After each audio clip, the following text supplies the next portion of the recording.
Hi there, my name's Peter Lawrence, and I wanted to present a short video for you today with regard to how to overcome jet lag. Now, a lot of people have tried to deal with this over the years, and in my experience it was always very difficult just going to Europe and having to struggle through not wanting to sleep because it was an early evening flight, but of course it was already gone midnight over in the UK, and so consequently you went without any sleep, and then you were launched into an early morning.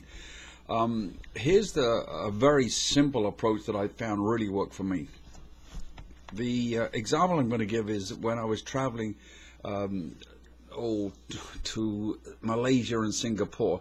That was about a 12-hour time shift, so in theory it didn't matter which way around I went, I was going to be 12 hours different, as you can probably work out.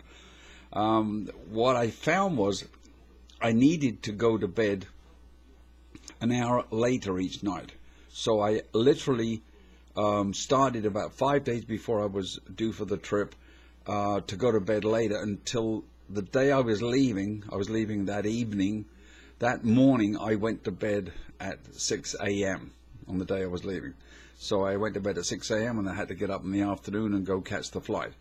The point was, when I got to Singapore, I was about 2 hours out, because what I did through the trip, through to Europe and then through to India and then on to Singapore, was I kept track of those hours and kept shifting so that I was still going to bed an hour earlier or an hour earlier, and I only ate on the plane when I was ready. I wasn't going to be controlled by their timing. I just didn't want to do that. So it was a very strict requirements of something like, well, a control mechanism that I didn't want to give up.